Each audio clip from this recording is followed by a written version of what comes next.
Lorsqu'Allah, le Très-Haut, appelle les croyants dans le Saint-Coran, son appel est souvent lié à la concrétisation de leur foi verbale. En effet, une foi verbale sans acte a peu de valeur en islam. Les actes sont la preuve et l'évidence nécessaires pour obtenir récompense et miséricorde dans les deux mondes. Tout comme un arbre fruitier n'est utile que lorsqu'il produit des fruits, de même, la foi n'est utile que lorsqu'elle produit de bonnes actions. Dans ce cas, Allah, le Très-Haut, appelle les croyants à prendre conscience des effets négatifs de l'alcool afin qu'ils puissent l'éviter de leur plein gré, car il n'était pas interdit à ce stade de la révélation divine. Chapitre 4 en Nisa, verset 43. Ô vous qui avez cru, n'approchez pas de la prière en état d'ivresse, jusqu'à ce que vous sachiez ce que vous dites. Ce commandement fut plus tard abrogé par un autre verset, interdisant les substances intoxicantes. L'abrogation est le processus par lequel un commandement ou une interdiction est remplacé, après un certain temps, par un autre commandement ou une autre interdiction. Allah, le Très-Haut, a employé cette technique pour faciliter la transition de la non-musulmane à la ferveur musulmane. Si tous les commandements et interdictions étaient appliqués d'un seul coup, ce processus devient difficile. C'est pourquoi l'alcool n'a pas été interdit immédiatement en islam, car y renoncer instantanément aurait été difficile pour la plupart des buveurs. Au contraire, il a été interdit progressivement. Chapitre 2 Al-Baqarah, verset 219. Ils t'interrogent sur le vin et les jeux de hasard.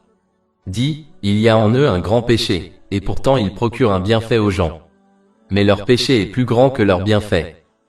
Et chapitre 4 en Nisa, verset 43. Ô vous qui avez cru, n'approchez pas de la prière en état d'ivresse, jusqu'à ce que vous sachiez ce que vous dites. Et enfin le chapitre 5 Al-Maïda, verset 90. Ô vous qui croyez, certes, les boissons alcoolisées, les jeux de hasard, les sacrifices sur des autels de pierre et les flèches de divination ne sont que des souillures provenant de l'œuvre du diable. Évitez-les donc, afin que vous réussissiez. Ce procédé est également adopté par les médecins qui ne prescrivent pas immédiatement la dose complète des médicaments, mais la dose progressivement, afin que les patients s'y adaptent positivement.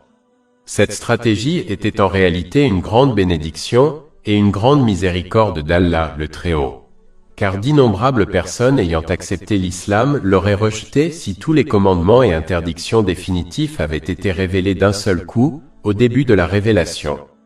Comme l'indique la dernière partie de ce verset, même si Allah, le Très-Haut, a indéniablement l'autorité pour agir ainsi, il a choisi la voie de la facilité et de la miséricorde pour les gens. Chapitre 4 en Nisa, verset 43. Ô vous qui avez cru, n'approchez pas de la prière en état d'ivresse, jusqu'à ce que vous sachiez ce que vous dites. Inviter les musulmans à réfléchir par eux-mêmes aux effets négatifs de l'alcool, avant de l'interdire témoigne de la force de l'islam, religion de la réflexion et non d'une imitation aveugle. Celui qui réfléchit aux choses de ce monde et aux expériences qu'il traverse, et qui se demande constamment si ces choses lui apportent la paix de l'esprit, saura apprécier les mesures à prendre et celles à éviter. De plus, réfléchir par soi-même, c'est étudier les preuves et les arguments clairs qui attestent de la véracité de l'islam dans les enseignements islamiques, ce qui conduira à une foi solide. Une foi solide est essentielle pour rester fidèle à Allah, le Très-Haut, quelles que soient les circonstances, que ce soit dans les moments de facilité ou de difficulté. On cultive une foi solide en étudiant et en mettant en pratique les signes et les enseignements clairs du Saint-Coran et des hadiths du Saint-Prophète Muhammad, paix et bénédiction d'Allah sur lui. Ces enseignements révèlent qu'une obéissance sincère à Allah, le Très-Haut, favorise la paix de l'esprit ici-bas et dans l'au-delà. À l'inverse, ceux qui négligent les enseignements islamiques verront leur foi s'affaiblir. De telles personnes cèdent facilement à leurs désirs, oubliant que renoncer à ces désirs au profit de l'obéissance à Allah, le Très-Haut, conduit finalement à la paix de l'esprit dans les deux mondes. Il est donc crucial de consolider sa foi par l'acquisition et la mise en pratique des connaissances islamiques, en s'engageant constamment à obéir à Allah, le Très-Haut. Ce cheminement implique de bien utiliser les bienfaits qui nous ont été accordés, comme l'indiquent les enseignements islamiques. Ce faisant, on peut atteindre un sentiment de paix et d'harmonie, tant mentalement que physiquement, et cela encourage à bien placer chaque personne et chaque chose dans sa vie. Chapitre 4 en Isa, verset 43. Ô vous qui avez cru!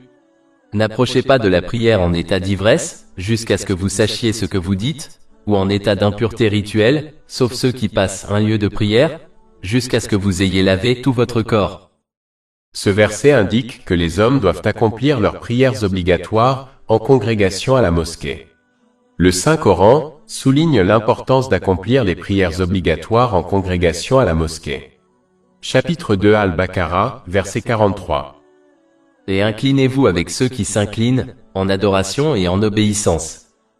En raison des enseignements de ce verset et des hadiths du saint prophète Muhammad, paix et bénédiction sur lui, de nombreux érudits respectés ont déclaré la prière en groupe obligatoire pour les hommes musulmans. Par exemple, un hadith rapporté dans Sunan Abu Daoud, numéro 550, avertit que les musulmans qui négligent leur prière obligatoire en groupe à la mosquée sont considérés comme des hypocrites par les compagnons, qu'Allah les agrée.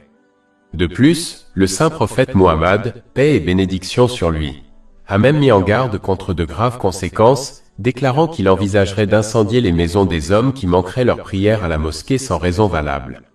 Ceci est corroboré par un hadith retrouvé dans Sahih Muslim, numéro 1482.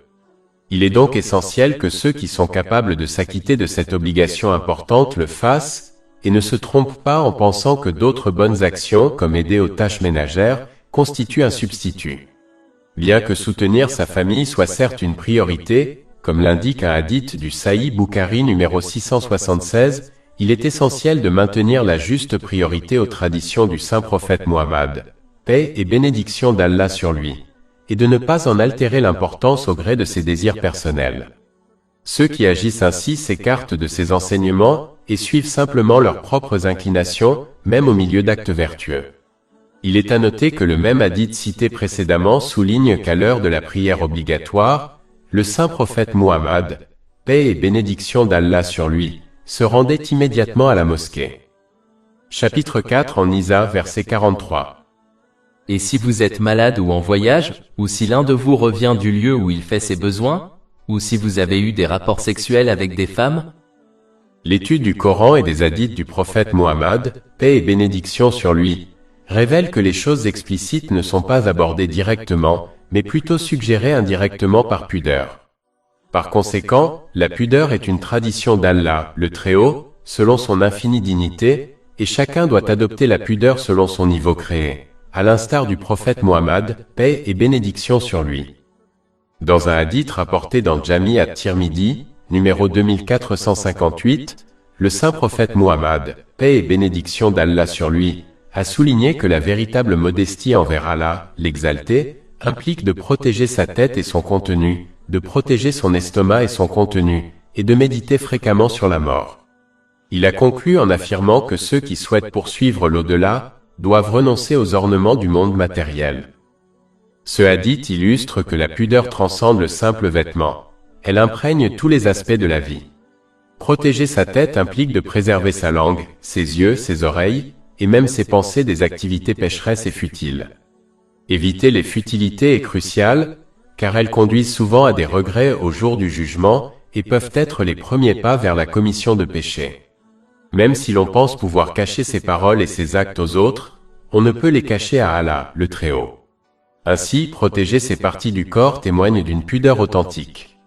De plus, protéger son estomac implique d'éviter les biens et la nourriture illicites, car s'y livrer peut entraîner le rejet de ses bonnes actions, comme l'indique un hadith du Sahih Muslim, numéro 2342. Tout comme les intentions constituent le fondement profond de l'islam, le fondement extérieur de l'islam réside dans l'acquisition et l'utilisation de ce qui est licite. La modestie devant Allah, le Très-Haut, implique également un souvenir constant de la mort. Ce souvenir est crucial car il inspire un engagement sincère à obéir à Allah, et à éviter les péchés, sachant que l'on ignore quand la mort surviendra. Il rappelle que cette vie n'est pas la demeure finale, et qu'on en sortira inévitablement. Garder cela à l'esprit encourage à se préparer à sa destination ultime, l'au-delà. Cette préparation exige d'utiliser correctement les bienfaits qui nous ont été accordés, comme le précise le Saint-Coran et les hadiths du saint prophète Muhammad, paix et bénédiction d'Allah sur lui. À l'inverse, Ceux qui évitent de réfléchir à la mort, négligeront de se préparer à leur inévitable voyage vers l'au-delà. Au lieu de cela, ils pourraient concentrer tous leurs efforts sur la recherche du plaisir et de l'embellissement de leur vie ici-bas. Cet état d'esprit peut conduire à oublier Allah, le Très-Haut, et l'importance d'une obéissance sincère à lui, ce qui entraînera des difficultés ici-bas et dans l'au-delà. Chapitre 21, verset 124. Et quiconque se détourne de mon rappel, certes, il aura une vie pénible. Et au jour de la résurrection, nous le rassemblerons aveugle. En fin de compte, faire preuve d'humilité envers Allah, le Très-Haut, signifie privilégier l'au-delà aux distractions de ce monde matériel. Il est crucial de comprendre que cela implique d'utiliser les ressources matérielles pour subvenir à ses besoins personnels et à ceux de ses proches, tout en évitant le gaspillage, l'excès et l'extravagance, car ces traits de caractère ne sont pas favorisés par Allah, le Très-Haut. Chapitre 7 Al-Araf, verset 31. Mangez et buvez, mais sans excès. Car il n'aime pas ceux qui commettent des excès. Se concentrer sur l'au-delà signifie utiliser correctement les bienfaits qui nous ont été accordés, conformément aux enseignements de l'islam, plutôt que de simplement chercher à satisfaire nos désirs personnels. Ceux qui adoptent cette approche connaîtront la paix et la réussite véritable, ici-bas comme dans l'au-delà, en parvenant à un état mental et physique équilibré, et en plaçant chaque chose et chaque personne dans leur vie de manière appropriée. Chapitre 16 en Al, verset 97. Quiconque, homme ou femme, fait une bonne œuvre tout en étant croyant, nous lui ferons vivre une bonne vie, et nous lui donnerons certes sa récompense, dans l'au-delà, selon les meilleures de ses œuvres. Comme d'habitude, Allah, le Très-Haut, accorde des concessions à ceux qui ne peuvent accomplir leurs devoirs obligatoires, car l'islam est une religion et un mode de vie adapté à la nature humaine, et respectant donc ses limites et ses faiblesses. Chapitre 4 en Nisa, verset 43. Et si vous êtes malade ou en voyage, ou si l'un de vous revient du lieu où il fait ses besoins, ou si vous avez eu des rapports sexuels avec des femmes et que vous ne trouvez pas d'eau, alors cherchez de la terre pure, et essuyez-en vos visages et vos mains. Grâce à ces concessions, chacun a la capacité d'accomplir ses devoirs et même de surmonter avec succès toutes les épreuves auxquelles il est soumis dans ce monde. Chapitre 2 Al-Baqarah, verset 286. Allah ne charge une âme que selon ses capacités. Par conséquent, les gens n'ont aucune excuse s'ils n'obéissent pas sincèrement à Allah, le Très-Haut. Il faut abandonner la paresse qui consiste à prétendre faire de son mieux, alors qu'il est clair qu'ils ne le font pas. S'ils le faisaient, ils accompliraient sans aucun doute tout ce qu'on attend d'eux avec succès. Par conséquent, chacun doit adopter la bonne attitude, car il sera tenu responsable dans les deux mondes et aucune excuse ne sera acceptée de sa part. Comme la perfection n'est pas exigée des hommes, qu'ils agissent par concession religieuse ou se repentent sincèrement après avoir manqué à leurs devoirs, la porte du pardon est toujours ouverte, jusqu'à la mort. Chapitre 4 en Nisa, verset 43. En vérité, Allah est pardonneur et pardonneur.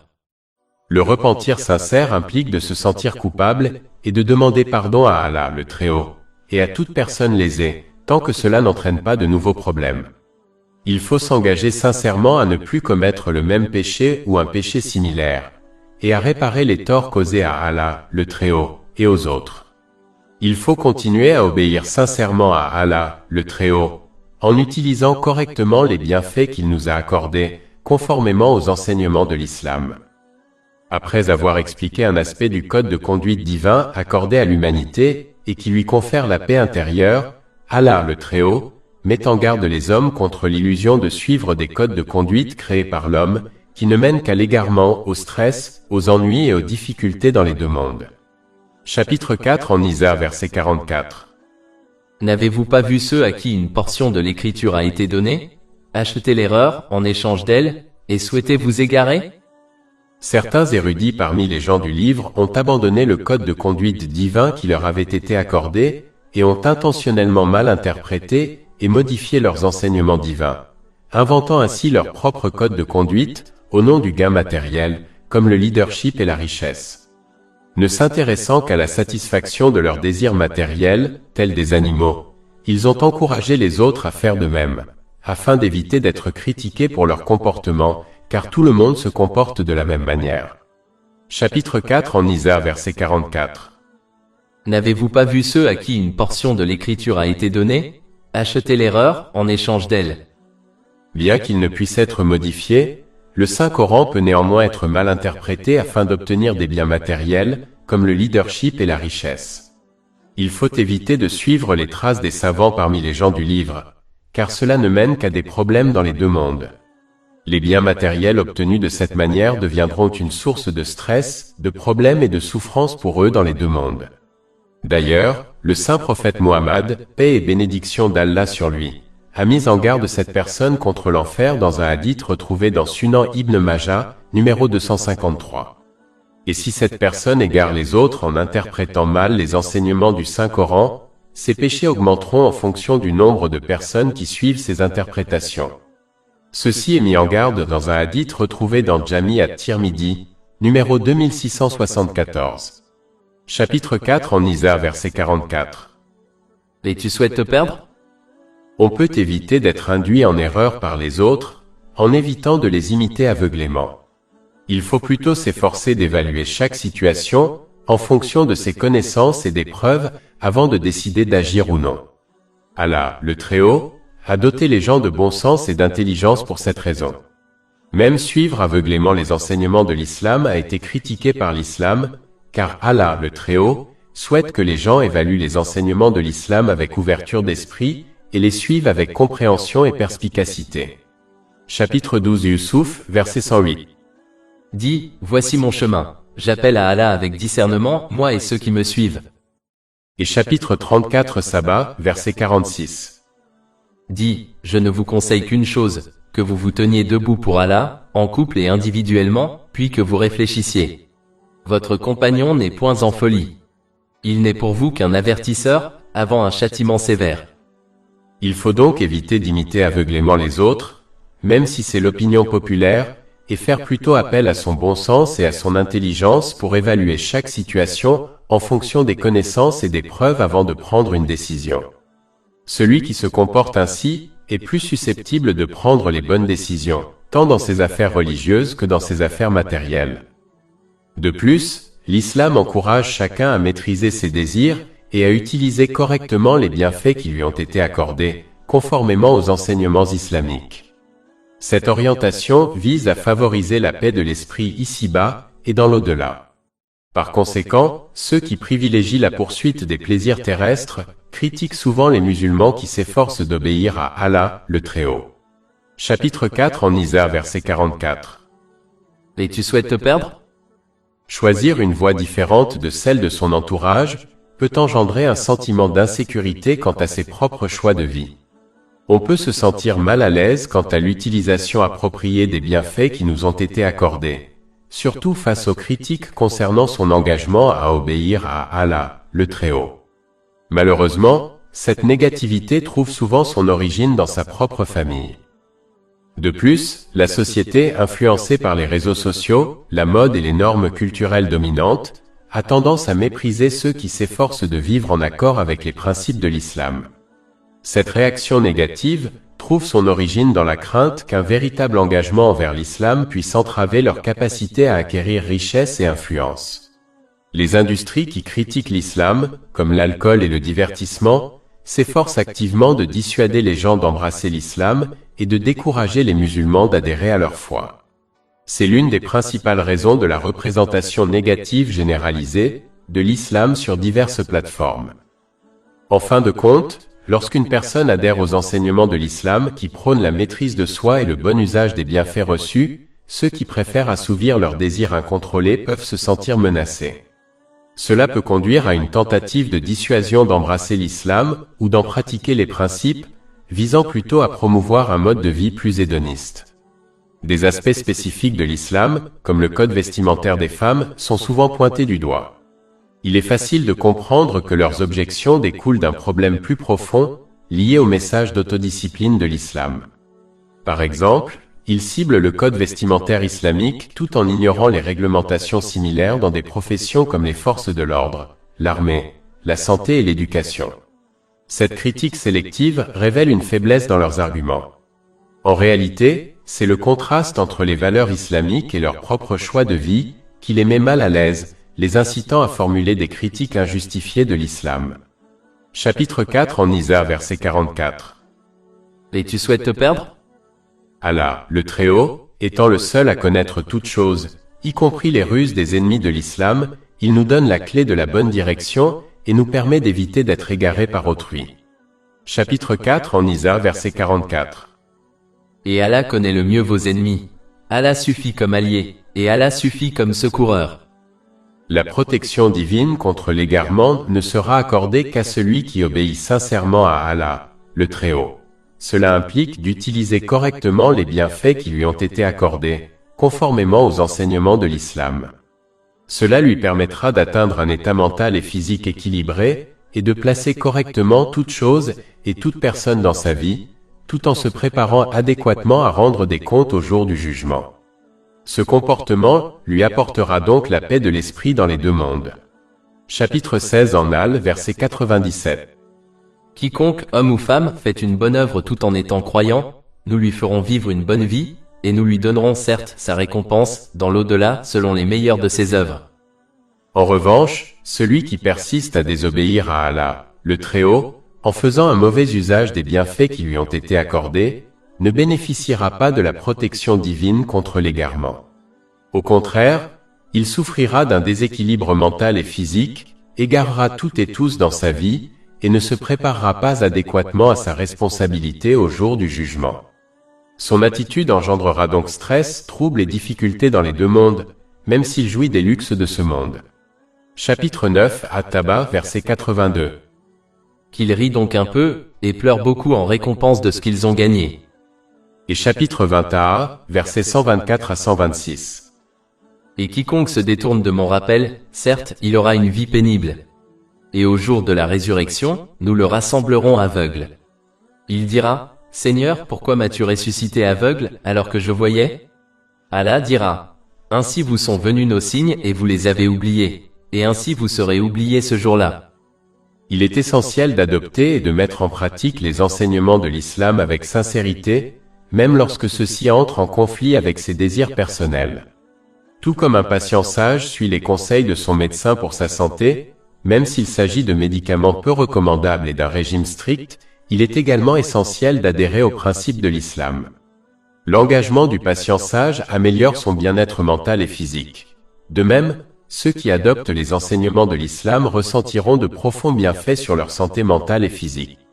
En effet, Allah, le Très-Haut, possède la sagesse ultime pour aider chacun à atteindre la paix intérieure et intérieure, ainsi qu'à bien positionner chaque chose et chaque individu dans sa vie. Si la société a fait des progrès significatifs dans la compréhension de la nature humaine, grâce à la recherche, ces connaissances sont insuffisantes pour répondre à tous les défis que l'on peut rencontrer. La compréhension humaine ne peut nous protéger de toutes les formes de stress, ni nous aider à organiser correctement chaque chose et chaque individu dans notre vie, en raison de nos limites et de nos préjugés. Allah, le Très-Haut, seul détient la connaissance complète nécessaire à cela, qu'il a révélé à l'humanité par le Saint-Coran et les hadiths du prophète Muhammad. Paix et bénédiction d'Allah sur lui.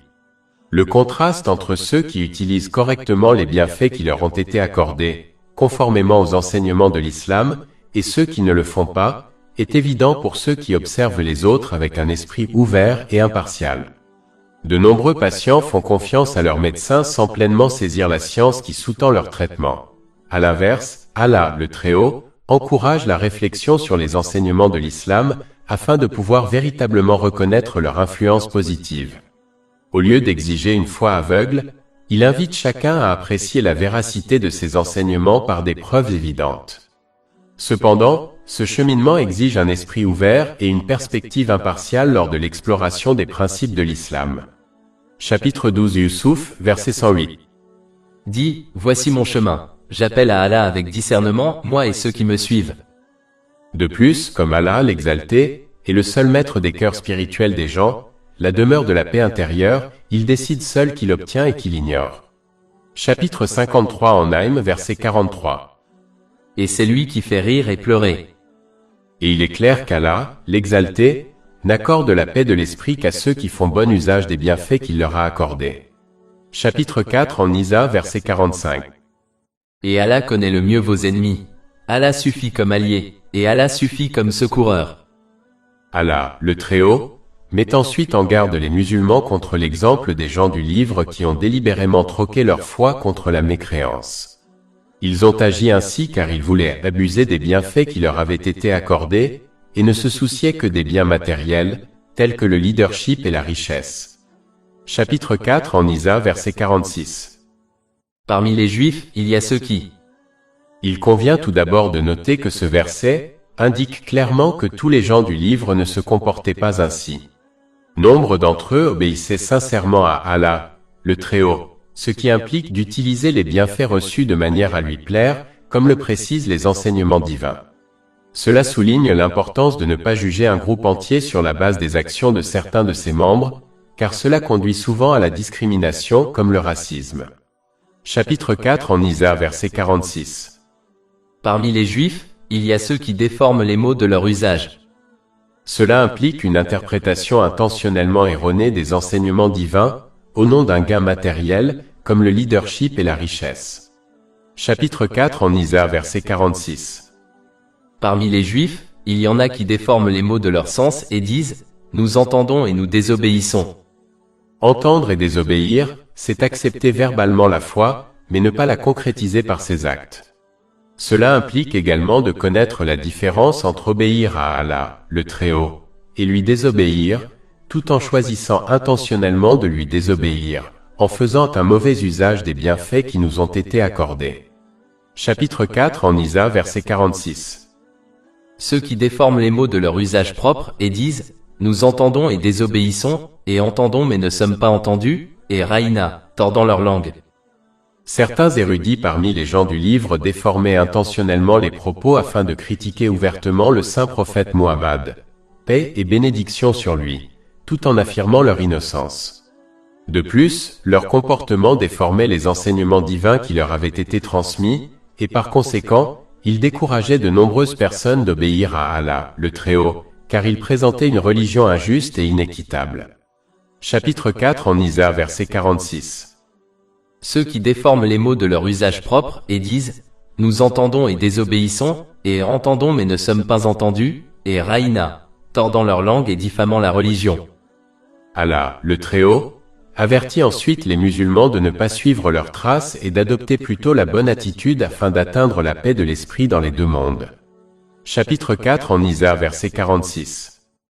Et s'ils avaient dit au contraire « Nous entendons et nous obéissons », cela montre clairement qu'une déclaration de foi verbale n'a de valeur que si elle est appuyée par des actes d'obéissance concrets. Cette obéissance implique d'utiliser correctement les bénédictions qui nous ont été accordées, comme le précisent les enseignements islamiques. De plus, ce verset souligne l'importance d'entendre correctement la connaissance divine, afin qu'elle conduise à des actes d'obéissance concrets. Bien entendre implique de se concentrer lors de l'apprentissage de la connaissance islamique, afin que l'information soit entendue et comprise. Il est essentiel de méditer sur la connaissance et d'apprécier son lien avec ses actions passées. Il est également essentiel de réfléchir à la manière d'actualiser la connaissance abordée à l'avenir et de la mettre en œuvre sincèrement dans sa vie. Chapitre 4 en Isa verset 46. Et s'ils avaient dit au contraire, nous entendons et obéissons, et attends que nous comprenions, cela aurait été meilleur pour eux et plus approprié. Celui qui ne prend pas ces mesures n'a pas entendu correctement les enseignements divins et ne les appliquera donc pas dans sa vie. Le manque d'écoute de la connaissance islamique est l'une des principales raisons pour lesquelles les musulmans qui y ont accès, notamment par le biais de conférences, ne changent ni leur comportement ni leurs actions. Ils croient à tort que le simple fait d'écouter la connaissance islamique suffit à satisfaire Allah, le Très-Haut, même s'ils n'ont pas l'intention de mettre en pratique ces enseignements. Allah, le Très-Haut, met en garde les gens contre toute interprétation intentionnelle des enseignements divins à des fins lucratives et le fait de ne pas traduire sa déclaration de foi verbale en acte, ce qui peut conduire à la mécréance. Chapitre 4 en Isa verset 46. Mais Allah les a maudits à cause de leur mécréance. Car celui qui persiste à désobéir à Allah, le Très-Haut, en faisant un mauvais usage des bienfaits qui lui ont été accordés, empoisonne sa foi et par conséquent la fait périr. Chapitre 4 en Isa verset 46. Mais Allah les a maudits à cause de leur mécréance. Ils ne croient donc qu'un peu. Il est important de reconnaître que la foi est comparable à une plante qui a besoin de soins et d'attention pour s'épanouir. Tout comme une plante privée de nourriture, comme la lumière du soleil, se fanera et mourra, la foi d'une personne peut diminuer et s'éteindre si elle n'est pas activement soutenue par des actes d'obéissance. C'est la plus grande perte. Chapitre 4 en Isa, verset 46. Mais Allah les a maudits à cause de leur mécréance. Ils ne croient donc pas, sauf un petit nombre.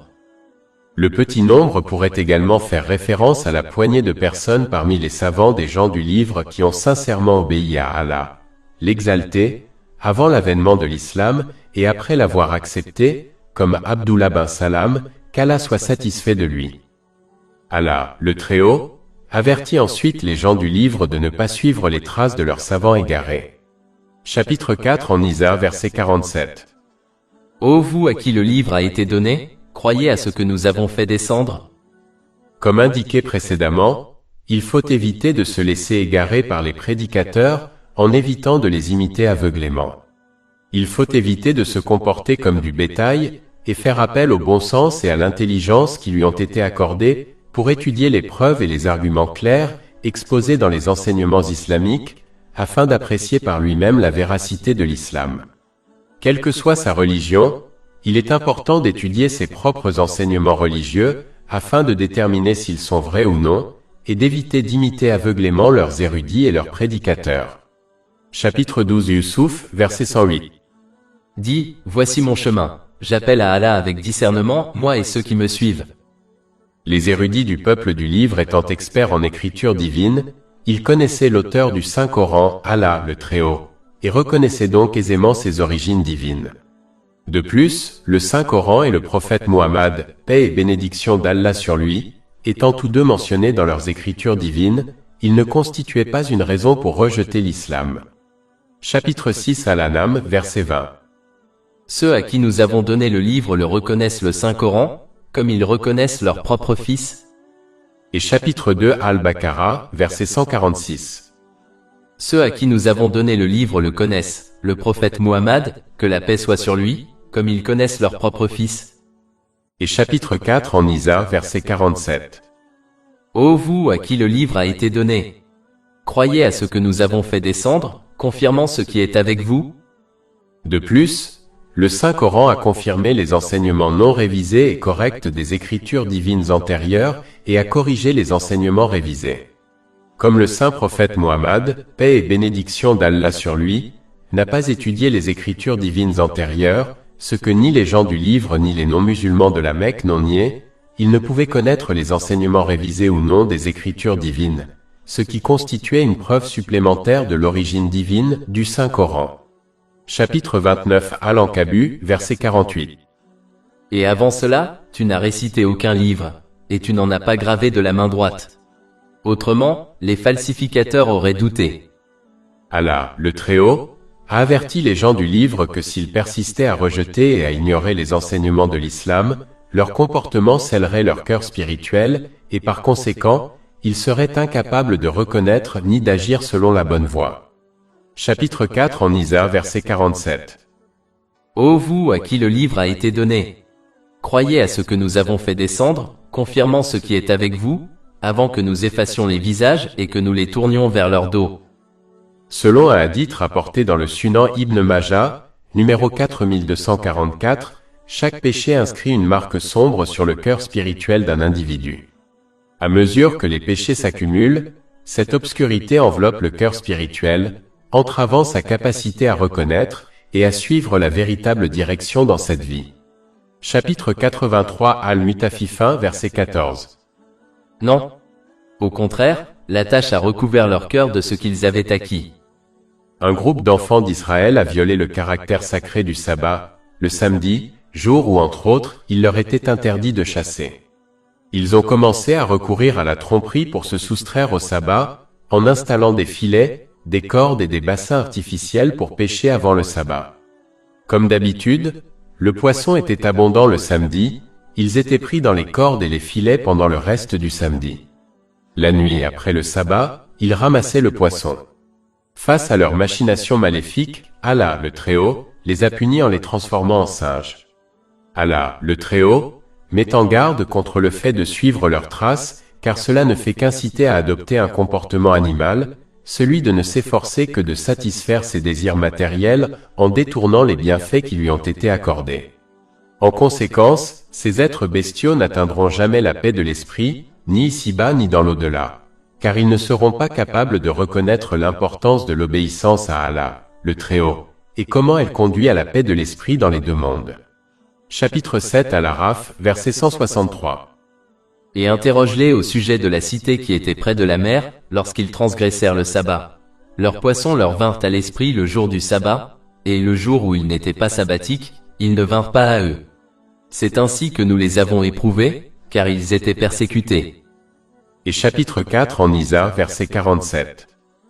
Ou maudis-les comme nous avons maudit les violateurs du sabbat. Il est essentiel de comprendre qu'Allah, l'exalté, contrôle toutes choses, y compris le cœur spirituel des gens, la demeure de la paix intérieure, et qu'il seul décide qui l'obtient et qui l'ignore. Chapitre 53 en Naïm, verset 43. Et c'est lui qui fait rire et pleurer. Il est donc essentiel d'accepter son incapacité à échapper aux conséquences de ses actes, et d'obéir sincèrement à Allah, le Très-Haut, en utilisant correctement les bienfaits qui lui ont été accordés, conformément aux enseignements islamiques. Cela lui permettra d'atteindre un état mental et physique équilibré, et de placer correctement toute chose et toute personne dans sa vie, tout en se préparant adéquatement à rendre des comptes au jour du jugement. Ce comportement lui apportera donc la paix de l'esprit dans les deux mondes. Mais s'il persiste dans sa désobéissance à Allah, en faisant un mauvais usage des bienfaits qui lui ont été accordés, il obtiendra un état mental et physique déséquilibré et égarera toute chose et toute personne dans sa vie. Son comportement le conduira donc au stress, aux ennuis et aux difficultés dans les deux mondes, même s'il jouit des luxes de ce monde. Ces deux conséquences sont évidentes lorsqu'on observe ceux qui obéissent sincèrement à Allah, le Très-Haut, et ceux qui ne l'obéissent pas. Chapitre 4 en Isa, verset 47. Et le décret d'Allah s'accomplit toujours. Allah, le Très-Haut, a ensuite exhorté les savants parmi les gens du livre, malgré leurs graves péchés, et par extension tous les êtres humains, à se repentir sincèrement, car la porte du pardon est ouverte à tous jusqu'à leur mort. Chapitre 4 en Isa, verset 48. Certes, Allah ne pardonne pas qu'on lui donne de l'association, mais il pardonne le moins à qui il veut. Il est universellement admis par les érudits musulmans que le péché qui ne sera pas pardonné par Allah, l'exalté, au jour du jugement, est la mécréance. Ce péché est pardonné ici-bas si l'on se repent sincèrement et embrasse l'islam. Mais si l'on meurt mécréant, il ne sera pas pardonné au jour du jugement. En revanche, tous les autres péchés dont on ne s'est pas sincèrement repenti peuvent être pardonnés par Allah, l'exalté, au jour du jugement s'il le souhaite. Il est important de noter qu'Allah, l'exalté, pardonne facilement à celui qui viole ses droits, mais il n'oblige pas les gens à se pardonner mutuellement. Lorsque la justice sera établie au jour du jugement, le malfaiteur sera contraint de transmettre ses bonnes actions à ses victimes, et si nécessaire, il assumera les péchés de ses victimes. Cela pourrait bien le précipiter en enfer. Ceci est mis en garde dans un hadith du Sahih Muslim, numéro 6579. Même si Allah, le Très-Haut, peut pardonner tous les péchés, moins que la mécréance au jour du jugement, il ne faut pas se laisser aller à des illusions, car cela ne ferait qu'encourager à persister dans la désobéissance à Allah, le Très-Haut. Il s'agit de persister dans la désobéissance à Allah, le Très-Haut, tout en espérant sa miséricorde et son pardon dans les deux mondes. Cette attitude est sans valeur en islam. En revanche, le véritable espoir consiste à s'efforcer d'obéir à Allah, le Très-Haut, ce qui implique d'utiliser correctement les bienfaits reçus conformément aux enseignements islamiques, de réformer son comportement et d'espérer ensuite sa miséricorde et son pardon dans les deux mondes. Cette différence est abordée dans un hadith du Jami' at-Tirmidhi, numéro 2459. Il est donc essentiel d'en prendre conscience et de s'assurer d'avoir un véritable espoir en sa miséricorde et son pardon, et d'éviter les illusions, car elles ne serviront à rien, ni ici-bas ni dans l'au-delà.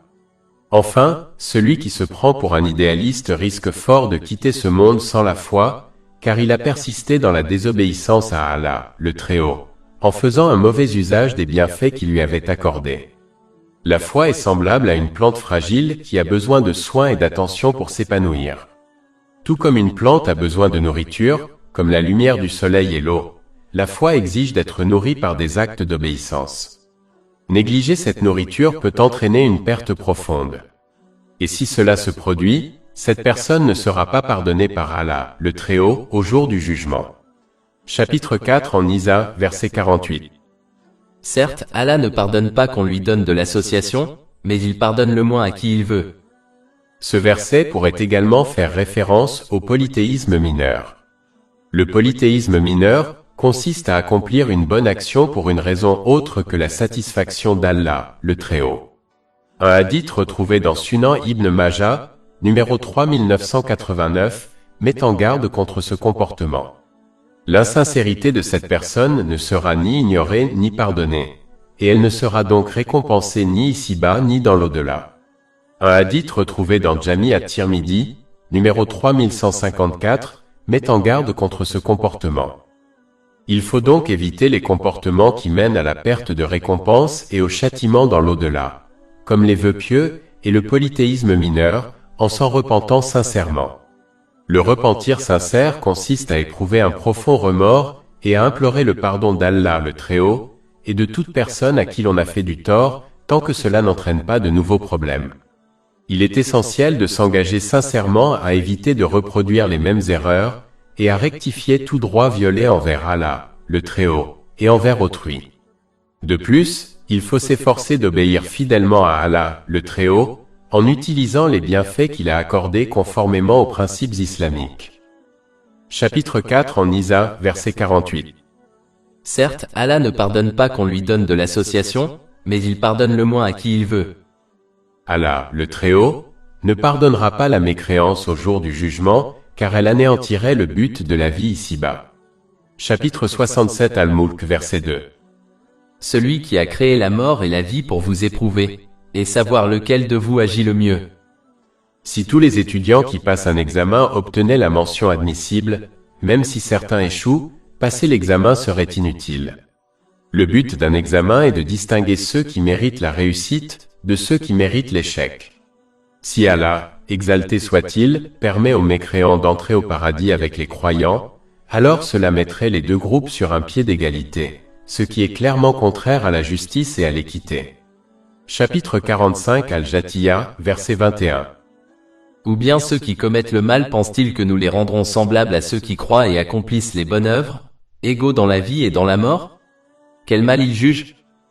Même si Allah le Très-Haut est miséricordieux, sa miséricorde ne contredit pas sa justice et son équité, car cela entraînerait des comportements négatifs dont il est exempt. Un juge de ce monde serait sévèrement critiqué et démis de ses fonctions s'il pardonnait à tous les criminels sans les punir. Comment peut-on alors espérer un tel comportement de la part d'Allah, le Très-Haut, le meilleur des juges? Dans ce monde, on ne peut atteindre le succès matériel sans lutte et sans effort, comme devenir médecin. L'accès au paradis étant une réussite bien plus grande que toute autre réussite matérielle, il exige une certaine ardeur. La foi est le minimum pour y accéder, même si l'on a commis des péchés. De plus, l'incrédulité est un acte manifeste de défiance envers son Créateur et son soutien, ainsi qu'un rejet manifeste de son but dans la création. Chapitre 51 ADH Dariyat, verset 56. Et je n'ai créé les djinns et les hommes que pour qu'ils m'adorent. Celui qui rejette son Créateur, Allah, le Très-Haut, mérite d'être rejeté par lui au jour du jugement. Celui qui ne parvient pas à remplir la fonction de sa création, mérite d'être rejeté au jour du jugement, tout comme une invention qui ne remplit pas sa fonction est qualifiée d'échec et rejetée. Un non-musulman est soumis au châtiment éternel de l'enfer, car son existence éphémère sur terre est gâchée par son manque de foi en Allah, le Très-Haut, qui s'oppose à son unicité éternelle. Par conséquent, les répercussions de cette mécréance sont également perpétuelles dans l'au-delà.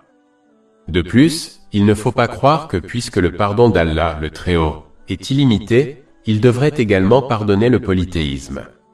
Or, le pardon total de tous les péchés ne s'applique qu'à celui qui croit en l'unicité d'Allah, le Très-Haut. Celui qui ne croit pas en son unicité par définition, ne crois pas que la miséricorde et le pardon d'Allah, le Très-Haut, sont illimités, car il a donné le pouvoir de pardonner et d'accorder sa miséricorde à un autre qu'Allah, le Très-Haut.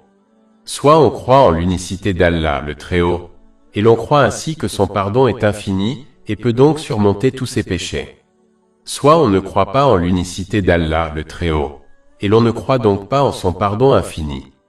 Si l'on ne croit pas en son pardon infini, son pardon ne s'appliquera pas à lui, et il ne pardonnera donc pas son polythéisme à moins qu'il ne se repente sincèrement.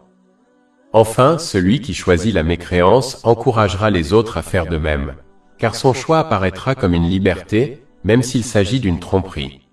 En effet, la véritable liberté mène à la paix de l'esprit, et celui qui persiste à désobéir à Allah, le Très-Haut, en faisant un mauvais usage des bienfaits qui lui ont été accordés, n'atteindra pas la paix de l'esprit. Au contraire, il connaîtra un déséquilibre mental et physique et égarera toutes et tous dans sa vie. Cela entraînera stress, troubles et difficultés dans les deux mondes, même s'il jouit de quelques luxes terrestres.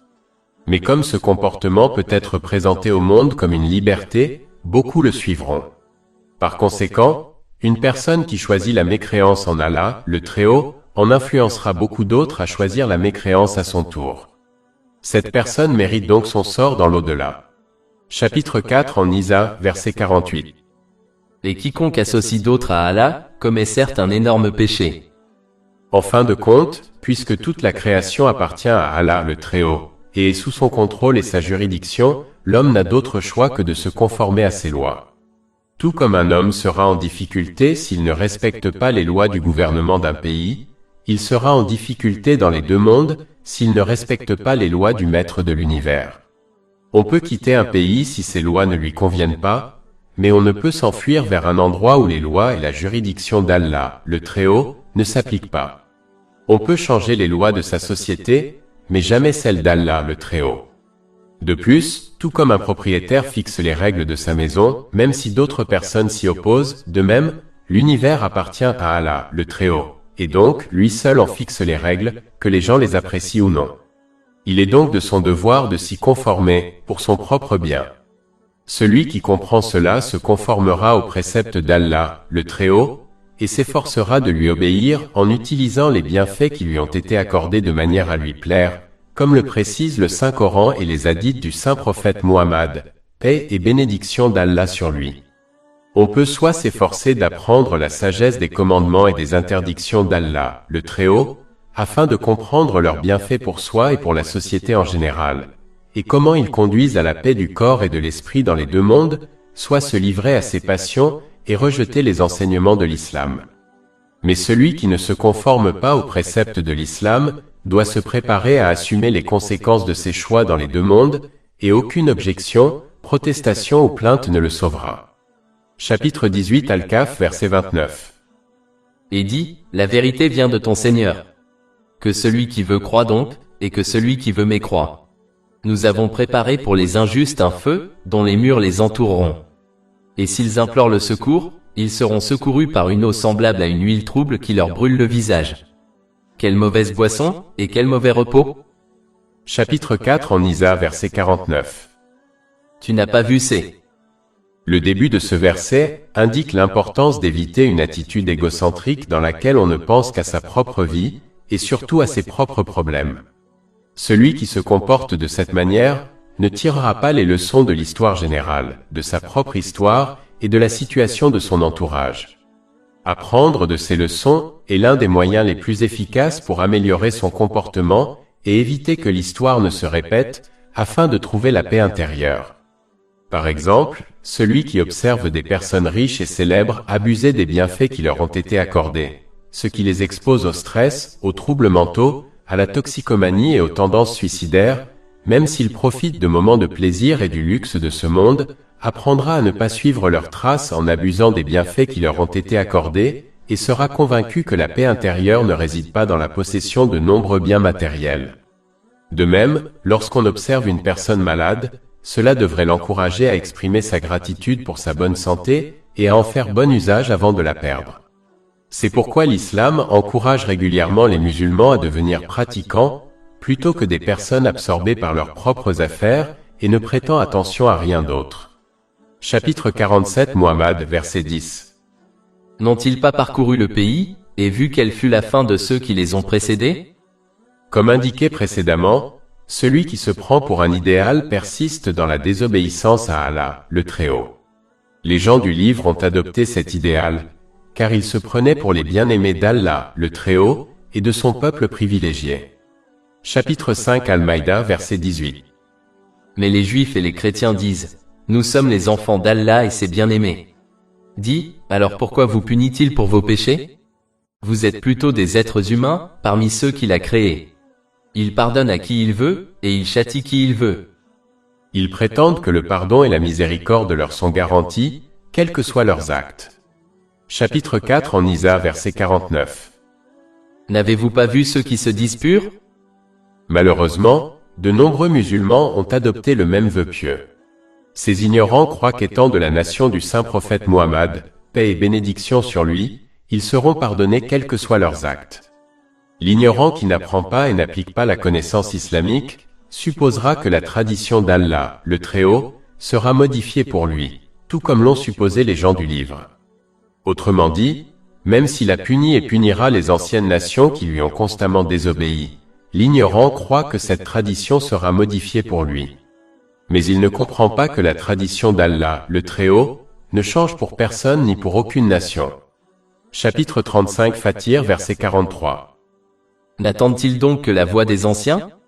Or, vous ne trouverez jamais de changement dans la voie d'Allah, et vous ne trouverez jamais de changement dans le sentier d'Allah. Comme indiqué précédemment, celui qui se laisse aller à la chimère court un grave danger de perdre la foi. Les gens du livre qui se laissaient aller à la chimère se considéraient comme croyants malgré leur mécréance, et affirmaient donc avec audace qu'ils entreraient au paradis, même s'ils étaient soumis à un léger châtiment au préalable. Chapitre 2 Al-Baqarah, verset 80. Et ils disent, le feu ne nous touchera jamais, sauf pour quelques jours. Dit, avez-vous pris un engagement envers Allah? Car Allah ne viole jamais son engagement. Ou dites-vous sur Allah, ce que vous ne savez pas? Malheureusement, certains musulmans ont adopté la même attitude, s'imaginant qu'ils sont assurés de quitter ce monde avec leur foi, et se considérant ainsi purs et sauvés. Chapitre 4 en Isa, verset 49. N'avez-vous pas vu ceux qui se disent purs? Mais Allah, le Très-Haut, précise que la pureté réside dans l'application des actes à la profession de foi verbale.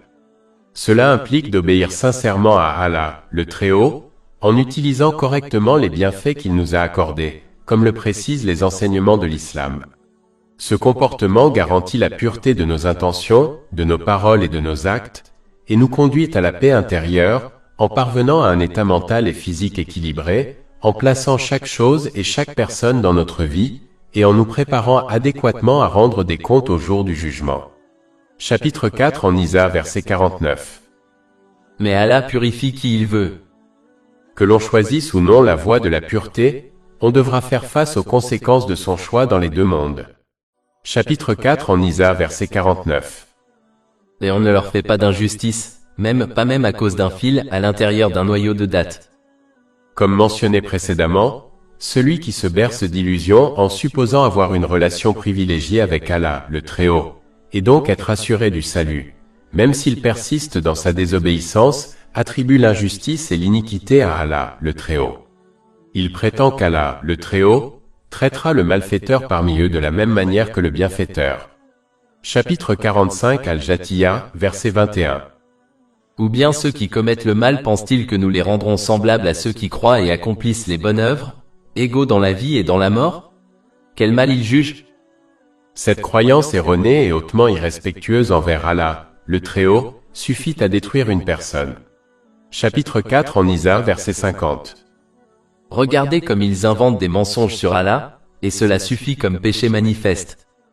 Il faut donc éviter d'adopter une croyance erronée concernant Allah, l'exalté, en s'informant sur ses attributs et noms divins, tels qu'ils sont décrits dans le Saint-Coran et les hadiths du saint prophète Muhammad, paix et bénédiction d'Allah sur lui. Cela garantira une foi en Allah, l'exalté, correcte, et une obéissance sincère à lui, en utilisant correctement les bienfaits qu'il lui a accordés, conformément aux enseignements de l'islam. En revanche, celui qui ignore les attributs et noms divins d'Allah, l'exalté, adoptera une croyance erronée en lui, qui ne mènera qu'à sa désobéissance comme un vœu pieux. Par exemple, celui qui comprend correctement qu'Allah, l'exalté, est pardonneur, s'efforcera de lui obéir sincèrement et espère qu'il pardonnera ses péchés. En revanche, celui qui croit à tort au pardon d'Allah, l'exalté, persistera dans sa désobéissance tout en croyant qu'il lui pardonnera.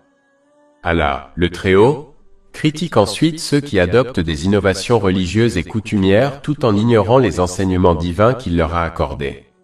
Chapitre 4 en Isa, verset 51. N'avez-vous pas vu ceux à qui a été donnée une portion de l'écriture, qui croient à la superstition et à de faux objets de culte? Plus précisément, certains érudits parmi les gens du livre ont adopté des coutumes et des croyances étranges, contraires à leurs enseignements divins, au nom du gain matériel comme le leadership et la richesse. Malheureusement, de nombreux musulmans se comportent de la même manière, noyés dans les innovations religieuses et culturelles, les privilégiant aux enseignements islamiques. Cette attitude doit être évitée. Il faut adhérer strictement aux deux sources de la guidance, le Saint-Coran et les hadiths du Saint-Prophète Muhammad, paix et bénédiction d'Allah sur lui, et éviter toute autre source de connaissances religieuses. Plus on s'appuie sur d'autres sources de connaissances religieuses, même si elles conduisent à de bonnes actions, moins on s'appuie sur les deux sources de la guidance, ce qui conduit à l'égarement. C'est pourquoi le Saint-Prophète Muhammad, paix et bénédiction d'Allah sur lui, a averti dans un hadith retrouvé dans les Sunan Abu Daoud, numéro 4606, que toute pratique non fondée sur les deux sources de la guidance sera rejetée par Allah, le Très-Haut. De plus on s'appuie sur d'autres sources de connaissances religieuses, plus on commence à agir en contradiction avec les enseignements de l'islam. C'est ainsi que le diable égare les gens, pas à pas. Par exemple, on conseillera à une personne en difficulté d'effectuer certains exercices spirituels qui contredisent et remettent en question les enseignements de l'islam. Comme cette personne est ignorante et a l'habitude d'agir en se basant sur d'autres sources de connaissances religieuses, elle tombera facilement dans ce piège et commencera à accomplir des exercices spirituels qui remettent directement en question les enseignements de l'islam.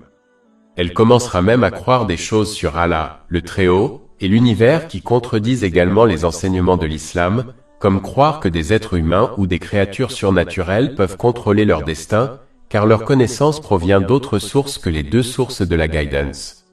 Certaines de ces pratiques et croyances erronées sont de la mécréance manifeste, comme la pratique de la magie noire.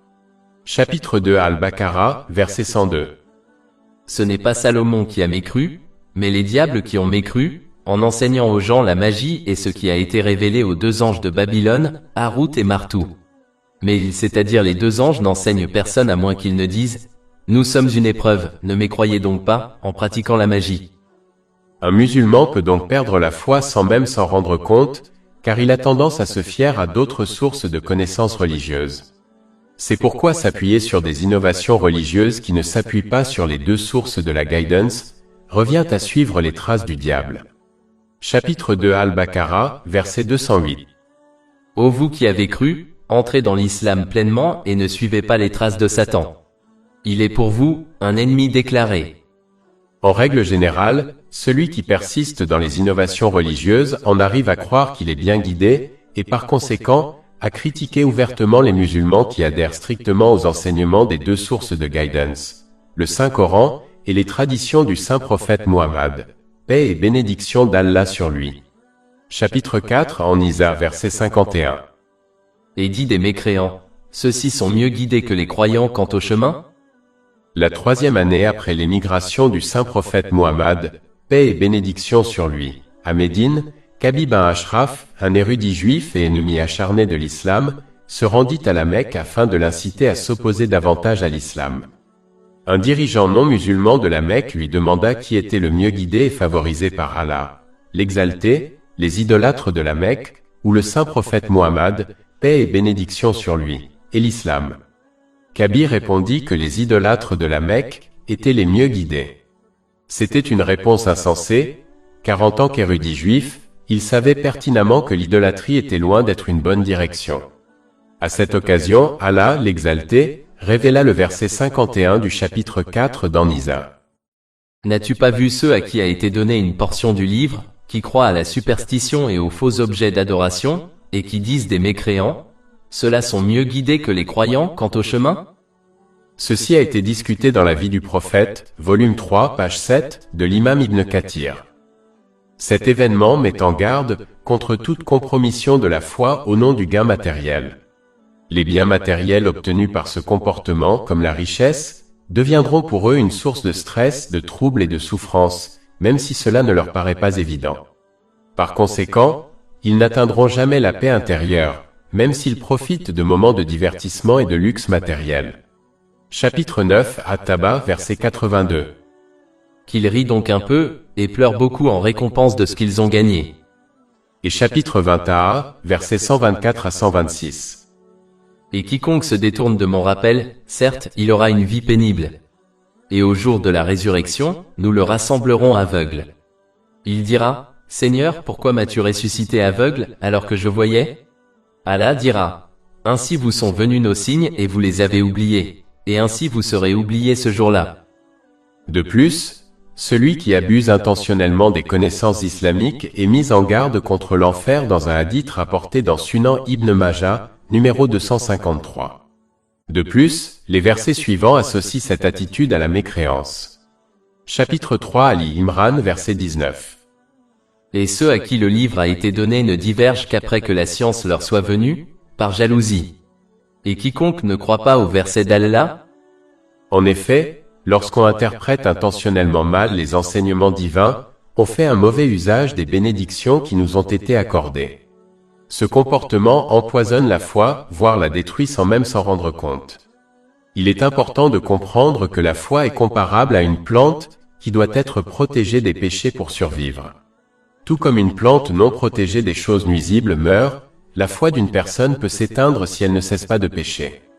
Il est donc vital pour les musulmans d'éviter de mal interpréter intentionnellement les enseignements divins pour satisfaire leurs désirs matériels, car ils risquent de quitter ce monde sans la foi.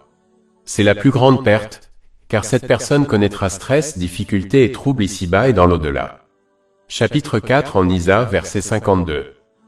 Ceux-là sont ceux qu'Allah a maudits. Et quiconque Allah maudit, tu ne trouveras jamais de secoureur pour lui. Allah, le Très-Haut, critique ensuite ceux qui interprètent intentionnellement la connaissance divine à des fins lucratives, en se demandant s'ils sont à l'abri du châtiment, puisqu'ils ont un certain contrôle sur l'univers et peuvent donc agir comme ils le souhaitent. Chapitre 4 en Nisa, verset 53.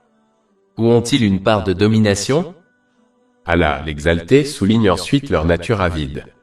Allah, l'exalté, sait que s'ils avaient le contrôle de ces trésors, il ne les accorderait pas aux gens de peur de les perdre. Chapitre 4 en Nisa, verset 53. Alors si tel était le cas, il ne donnerait pas aux gens, même pas la paille d'un pépin de date. D'une manière générale, l'avidité peut conduire une personne à négliger sa responsabilité de donner l'aumône obligatoire, ce qui entraîne finalement la destruction dans cette vie et dans l'au-delà. Un hadith important du Sahih Bukhari, numéro 1403, illustre cette conséquence en avertissant que ceux qui négligent de donner leur aumône obligatoire rencontreront un grand serpent venimeux le jour du jugement, qui les mordra à plusieurs reprises en guise de punition pour leur négligence. Chapitre 3 Ali Imran, verset 180. Et que ceux qui retiennent par avidité, ce qu'Allah leur a donné de sa grâce, ne pensent pas que c'est meilleur pour eux. Au contraire, c'est pire pour eux. Leurs nuques seront cernées par ce qu'ils ont retenu, au jour de la résurrection. Si l'avidité d'une personne l'empêche de faire la charité, ce n'est peut-être pas illégal, mais il ne faut certainement pas en être fier. Cela contredit les qualités d'un véritable croyant. En substance, un individu avare s'éloigne d'Allah le Très-Haut, du paradis et des autres, tout en se rapprochant de l'enfer. Cette mise en garde est reprise dans un hadith publié dans Jami' at-Tirmidhi, numéro 1961. L'avidité peut pousser une personne à utiliser les bienfaits qui lui ont été accordés, comme le temps et la richesse, à des fins purement personnelles. Elle oublie souvent que la paix et la réussite véritable, ici-bas comme dans l'au-delà, découlent de l'utilisation de ce qui lui a été accordé d'une manière qui plaise à Allah, le Très-Haut, véritable détenteur et dispensateur de tous les bienfaits. Une personne avide a tendance à se préoccuper de ses propres droits, négligeant facilement ceux d'Allah, le Très-Haut, et d'autrui. Cette attitude peut engendrer stress et difficultés dans cette vie et dans l'au-delà, car elle ne reconnaîtra jamais pleinement les droits d'Allah et de ses semblables, tout en croyant que ses propres droits sont également bafoués par les autres. De plus, une personne avide peut influencer les autres à agir avec avidité pour masquer son propre comportement. Il est donc sage de se tenir à l'écart des personnes avides, car leur état d'esprit pourrait facilement nous entraîner sur la même voie. Allah, le Très-Haut, critique ensuite l'envie que les gens du livre nourrissaient envers le saint prophète Muhammad, paix et bénédiction d'Allah sur lui. Chapitre 4 en Isa verset 54.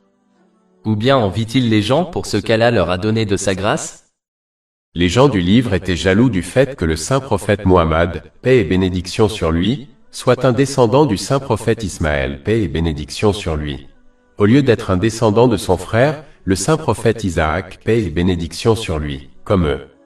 Leur religion étant entièrement axée sur l'importance de la lignée, qui, selon eux, leur conférait une supériorité sur le reste de l'humanité, ils ne pouvaient accepter et suivre un saint prophète, paix et bénédiction sur lui, issu d'une lignée différente. Cela ne ferait que détruire leur complexe de supériorité qu'ils s'étaient forgé. Quant aux non-musulmans de la Mecque, comme ils maîtrisaient la langue arabe, ils savaient que le Saint-Coran n'était pas la parole d'un être créé. Et comme ils avaient passé 40 ans auprès du saint prophète Muhammad, paix et bénédiction d'Allah sur lui, avant son annonce de prophétie, ils savaient qu'il n'était pas un menteur. Chapitre 10 Yunus, verset 16. Car, j'étais déjà parmi vous toute une vie auparavant. Alors, ne raisonnerez-vous pas? Les nobles non-musulmans de la Mecque ne pouvaient accepter et suivre le saint prophète Muhammad, paix et bénédiction sur lui, un pauvre orphelin, malgré son appartenance à la tribu la plus noble. Aspirant au leadership, au pouvoir et à la richesse, ils furent jaloux lorsque le saint prophète Muhammad, paix et bénédiction sur lui, annonça sa prophétie et reçut la supériorité sur toute la création. Chapitre 4 en Isa verset 54. Ou bien envie-t-il les gens pour ce qu'Allah leur a donné de sa grâce? L'envie est un péché majeur qu'il faut éviter à tout prix. C'est un péché majeur, car l'envieux remet directement en question le choix d'Allah, le Très-Haut. Il se comporte comme si Allah, le Très-Haut, avait commis une erreur en accordant une bénédiction particulière à quelqu'un d'autre à sa place. Quiconque laisse son envie s'acharner verbalement et physiquement contre celui qui l'envie, ne fera que détruire ses propres bonnes actions. Un hadith du Sunan Ibn Majah, numéro 4210, met en garde contre ce phénomène. L'envie licite consiste à vouloir obtenir une bénédiction similaire, sans que ce dernier ne perde ce qu'il a reçu. Bien que licite, cette envie n'est louable que dans les domaines religieux et blâmable dans les domaines matériels. Par exemple, le saint prophète Muhammad, paix et bénédiction d'Allah sur lui, a recommandé 2 cas d'envie licite et louable dans un hadith du Sahih Muslim, numéro 1896. On peut envier celui qui utilise correctement son savoir et l'enseigne aux autres. L'autre personne que l'on peut envier est celle qui obtient des richesses légales et les dépense de manière à plaire à Allah, le Très-Haut. Il faut éviter l'envie, en comprenant qu'il s'agit d'un péché majeur qui remet en cause le choix d'Allah, le Très-Haut. Il faut comprendre qu'Allah, le Très-Haut, accorde à chacun ce qui est le meilleur pour lui. Chapitre 2 Al-Baqarah, verset 216. Mais peut-être détestez-vous une chose et elle est un bien pour vous. Peut-être aimez-vous une chose et elle est un mal pour vous. Et Allah sait, tandis que vous ne savez pas. Par conséquent, au lieu d'envier les autres, ils doivent s'efforcer d'utiliser les bienfaits qui leur ont été accordés de manière à plaire à Allah, le Très-Haut, comme le précise le Saint-Coran et les hadiths du saint prophète Muhammad, paix et bénédiction d'Allah sur lui. Cela leur apportera davantage de bénédictions, la paix de l'esprit et la réussite dans les 2 mondes. Chapitre 14 Ibrahim verset 7. Si tu es reconnaissant, je t'augmenterai sûrement en faveur. Et chapitre 16 en Al, verset 97. Quiconque, homme ou femme, fait une bonne œuvre tout en étant croyant, nous lui ferons vivre une bonne vie, et nous lui donnerons certes sa récompense, dans l'au-delà, selon les meilleures de ses œuvres. En revanche, envier les autres ne fait qu'enlever l'obéissance à Allah, le Très-Haut, ce qui engendre des problèmes dans les 2 mondes. Chapitre 21, versets 124 à 126. Et quiconque se détourne de mon rappel, certes, il aura une vie pénible. et au jour de la résurrection, nous le rassemblerons aveugle. Il dira, Seigneur, pourquoi m'as-tu ressuscité aveugle, alors que je voyais? Allah dira, ainsi vous sont venus nos signes et vous les avez oubliés, et ainsi vous serez oubliés ce jour-là.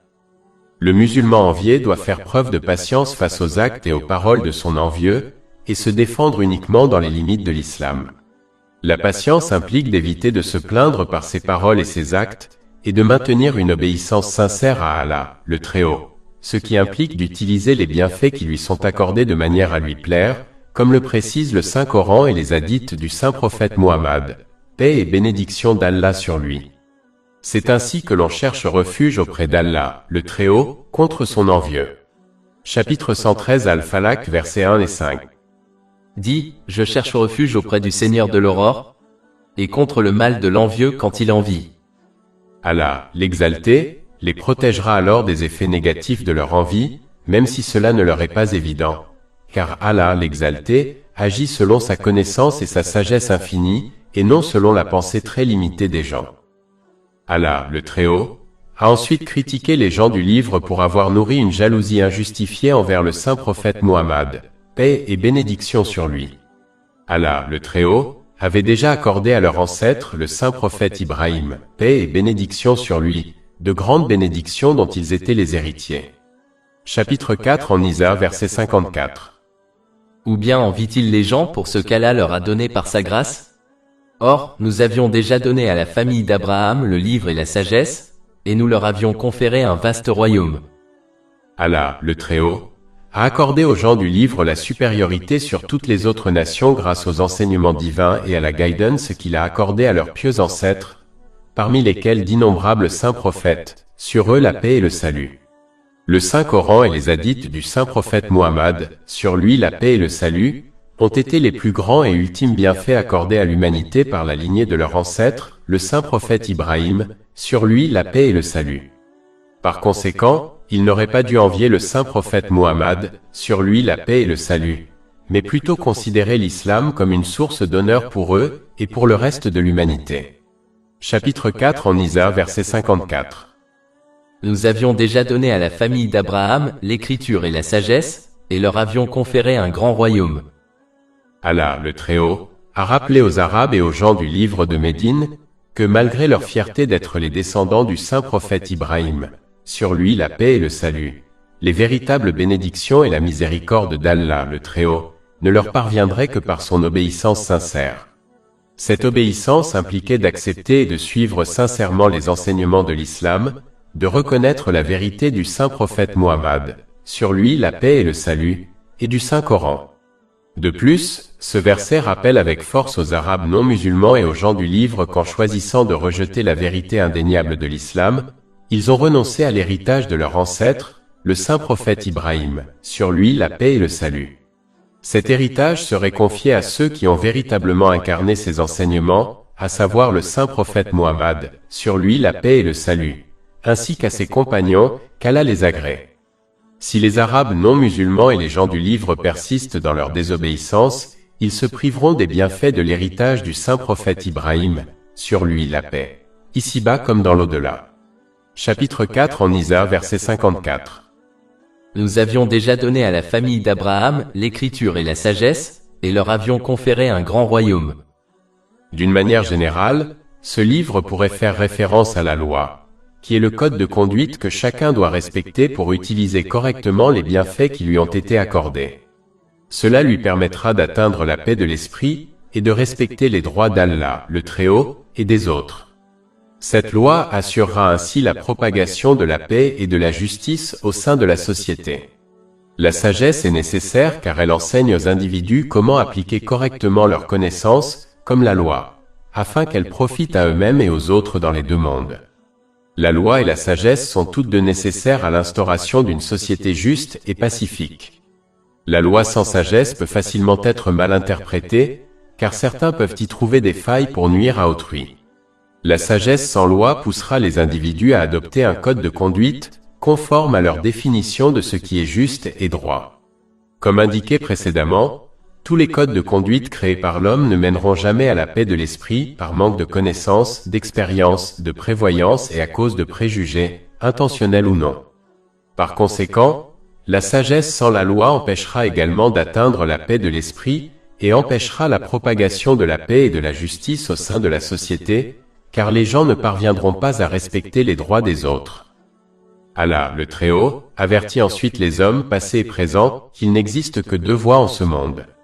La voie de l'acceptation et de la mise en pratique des enseignements divins, qui leur permettra d'utiliser correctement les bienfaits qu'ils ont accordés. Cela leur permettra d'atteindre un état mental et physique équilibré, et de placer correctement toute chose et toute personne dans leur vie, tout en se préparant adéquatement à leurs responsabilités au jour du jugement. Ce comportement leur apportera donc la paix de l'esprit dans les deux mondes. Chapitre 16 en Al, verset 97. Quiconque, homme ou femme, fait une bonne œuvre tout en étant croyant, nous lui ferons vivre une bonne vie, et nous lui donnerons certes sa récompense, dans l'au-delà, selon les meilleures de ses œuvres. La deuxième voie consiste à rejeter et à ignorer les enseignements divins, ce qui entraîne un mauvais usage des bienfaits reçus. Cela ne conduit qu'à un déséquilibre mental et physique, à une mauvaise interprétation de tout et de tous dans la vie, et à une mauvaise préparation à la responsabilité du jour du jugement. Cette voie mène donc au stress, aux ennuis et aux difficultés dans les deux mondes, même en bénéficiant des luxes de ce monde. Chapitre 9 At-Taba, verset 82. Qu'ils rient donc un peu, et pleurent beaucoup en récompense de ce qu'ils ont gagné. Et chapitre 20 versets 124 à 126. Et quiconque se détourne de mon rappel, certes, il aura une vie pénible. Et au jour de la résurrection, nous le rassemblerons aveugle. Il dira, Seigneur, pourquoi m'as-tu ressuscité aveugle, alors que je voyais? Allah dira, ainsi vous sont venus nos signes et vous les avez oubliés, et ainsi vous serez oubliés ce jour-là. Et chapitre 4 en Isa, verset 55. Et quelques-uns d'entre eux y croyaient, et d'autres y étaient opposés. Quel que soit le chemin choisi, celui de la paix de l'esprit ou celui du stress, chacun sera tenu responsable de chaque intention, parole et action dans les deux mondes. Chapitre 4 en Isa, verset 55. Et l'enfer suffit comme brasier. Il faut donc éviter de choisir la voie du stress en faisant un mauvais usage des bienfaits qui nous ont été accordés, car le stress, les difficultés et les ennuis rencontrés ici-bas ne représentent qu'une fraction du châtiment qui nous attend dans l'au-delà. De plus, comme indiqué précédemment, le musulman qui persiste à désobéir à Allah, le Très-Haut, en faisant un mauvais usage des bienfaits qui lui ont été accordés, court également un grave danger de perdre la foi avant même de quitter ce monde. Il est essentiel de reconnaître que la foi est semblable à une plante, qui a besoin d'être nourrie par des actes d'obéissance pour prospérer et perdurer. Tout comme une plante privée de soleil et de soins se fanera et mourra, la foi d'une personne peut s'affaiblir et s'éteindre si elle n'est pas soutenue par des actes d'obéissance. C'est la plus grande perte. Chapitre 4 en Isa, verset 56. Certes, ceux qui ne croient pas à nos versets, nous les précipiterons dans le feu. Chaque fois que leurs peaux seront brûlées, nous les remplacerons par d'autres peaux, afin qu'ils goûtent au châtiment. Puisqu'Allah le Très-Haut est omnipotent, cette fin est inévitable. Et comme Allah le Très-Haut est omniscient, il sait qui mérite cette fin et qui n'en mérite pas. Chapitre 4 en Isa, verset 56. En vérité, Allah est puissant et sage. Or ceux qui mettent en pratique leur foi en Allah, le Très-Haut, en utilisant correctement les bienfaits qui leur ont été accordés, conformément aux enseignements de l'islam, jouiront de la paix intérieure ici-bas, et celle-ci sera décuplée à des niveaux inimaginables dans l'au-delà. Chapitre 4 en Isa, verset 57. Mais ceux qui croient et accomplissent les bonnes œuvres, nous les ferons entrer dans des jardins sous lesquels coulent les ruisseaux, où ils demeureront éternellement. Comme l'obéissance à Allah, le Très-Haut, contredit les désirs d'autrui, un musulman verra ses compagnons se perdre ici-bas à cause de son obéissance à Allah, le Très-Haut. Mais il doit demeurer ferme dans l'obéissance à Allah, le Très-Haut, car elle apporte la paix de l'esprit dans les deux mondes, et il sera compensé par des personnes meilleures et plus pures dans l'au-delà pour la perte de ses compagnons ici-bas. Chapitre 4 en Isa, verset 57. Il y a là des gens purifiés de même nature, et nous les ferons entrer dans une ombre plus profonde. Plus de 500 livres électroniques, livres audio, infographies, podcasts et blogs gratuits disponibles sur notre site web www.chekpod.com.